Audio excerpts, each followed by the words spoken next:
We are GB 99.1 and my name is DJ Clyde. With DJ Kakay. And we're here ngayon sa Grand K-Pop and P-Pop Fan Fest. And of course, for an exclusive GB interview, I am here with the boy. Let the stars align. Hi, my name is Ben. Hello, I'm Asa. Hello, this is Jai. Hello, I'm Savi. Hello, my name is Lee. Hi, I'm Klein. Hello guys, my name is Drew. We are Sing. First of all, Sing. Hi, welcome sa Pampanga! Thank you po!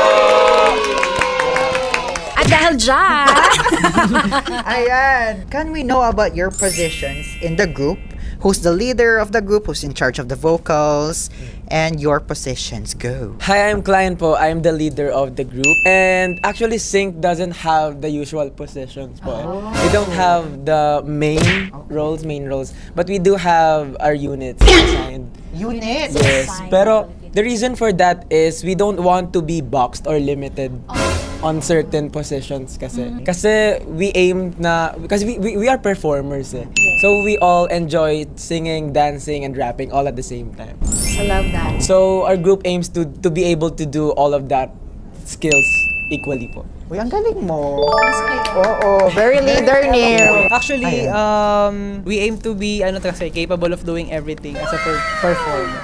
So, yung training namin, part ng training namin, i-train talaga lahat ng skills na kaya namin i-share sa stage. But we can actually tell them our unconventional position.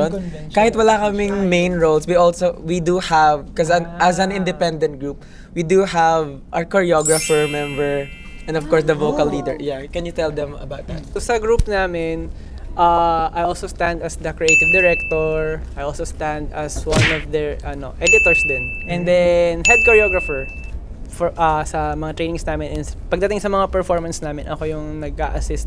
Ako yung nagli-lead pagdating sa mga performance namin. Creative director pala siya. Palakado. Love it. So, ako naman po si Asa. Again, nice to meet you.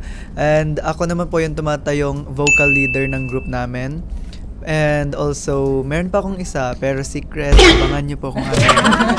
Pero, yun din, sa amin pong pito, syempre nagtutulungan po kami sa mga ideas and such. Katulad ko po, nag-a-ask ako ng help kay Drew, kay Kuya Ben, kay Clyde, and ito sa tatlo, and all seven is cooperating good and working together. Yeah. I love that. Cooperating good.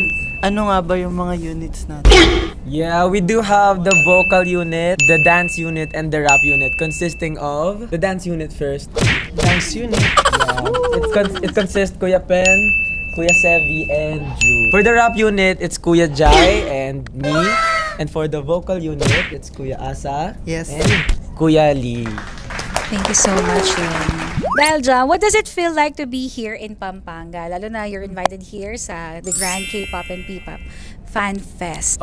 Syempre po, we're really happy and excited to be here po. Lalo na yung mga Starburst na taga dito sa Pampanga. And finally, mamimita namin sila. Ako po parang it feels like home. Oo nga pala. Taga Pampanga ka. Kapalit ka? Yes. Okay, manganta na. Manganta na. Anyway, ayun po, parang masaya ako ngayon kasi parang ngayon lang po ulit ako nakapunta dito sa Pampanga. Taga saan ka here sa Pampanga? Guagua po. Ay, ang layo. Ay, chinika. Ay, taga Guagua pala siya. I love it. First of all, congratulations, Sing, with your debut single. Just this November 8, you released your song, Balang Araw. Balang araw, ating tuparin ang ating balang araw. Di man kita, alam ng puso ang nais na makuha. First, what does it feel like to be able to have this debut single? I'm sure you've been waiting for it. And of course, lalo na ang mga fans ninyo. Sobrang nakakatuwa po na nalabas na namin yung debut single namin just last November 8. And actually yesterday din po na-perform namin siya first time live on sa isang event namin yesterday sa Market sa Manila. And sobrang natutuwa po kami kasi yung mga fans po namin natanggap po nila ng mainit na pagtanggap yung kanta namin. And nakikita po namin yung mga feedbacks. Marami pong nag-resonate dun sa kanta namin. And it's really nice to feel po na yung kanta po namin, marami rin pong nakaka-relate. And hindi lang po personal na kami lang. Nakakatuwa po na yung mga fans po namin ay inspired dun sa kanta namin. Add ko lang dun sa Balang Araw namin, just a background of the song. Yung kanta po na yun, is message ko po talaga siya sa members, and eventually naging song na namin siya for everyone, especially for our Starburst. And sobrang masaya kami na nare-receive siya ng mga tao ng sobrang taos-puso. Tagos-puso, taos-puso. Ayun You wrote it, diba? Yes po, ako po yung nagsulat, and co-written po siya ng leader namin na si Klein. And mahabang story, pero yung song na yon was very personal for us. Pero it has a very deep meaning na kapag pinanood nyo po, sana makarelate din kayo, hindi lang kami. And tulad po nung nabanggit ko kanina na iba't ibang tao yung nakaka-relate.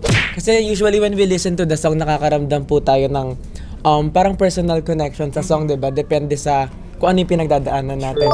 And it's really nakakatuwa po talaga. Kasi the song na nagsimula po sa amin yon, it really tells about our struggles, our story. Pero yung ibang story ng fans, nakikita po din namin yung mga feedback nila na may mga tao pala na kahit matanda na sila, na-realize nila na pwede pa pala nilang tuparin yung balang araw nila.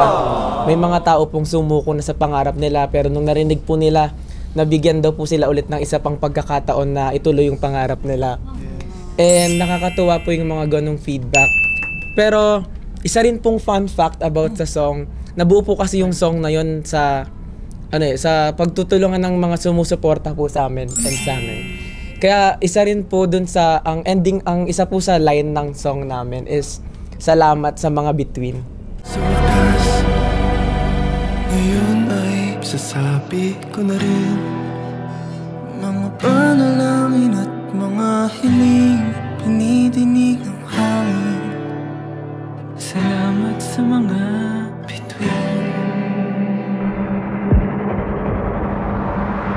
Kasi yung mga between po, nire-represent po yun yung aming mga taong sumusuporta sa amin, yung mga Starbursts, and lahat po ng bumuo para mabuo rin ang sync. Makapunta po kami kung nasan kami ngayon. Yes. Which is dito sa Pampanga. Uy, ang ganda. Ang ganda ng mga very heartfelt, very beautiful, well said. Thank you I love po. the resonate. Thank you so much for that beautiful message. And do you have any message for your Starburst, mga ka-vibes din? Sa lahat ng Starburst, thank you sa lahat, and for our lahat ng sumusuporta sa amin. Sana continue nyo kami support, and subaybayan nyo kami sa lahat ng aming mga journey, and kasama kayo. Ako po gusto ko lang po sabihin na we love you, Starburst. And stream, Balang Araw. And by the way, Balang Araw is out now on YouTube last November 8. And mas-stream nyo po siya sa digital streaming platform starting November 15. Let the stars align. We are Sing. And you're listening to GB 99.1, your good vibes.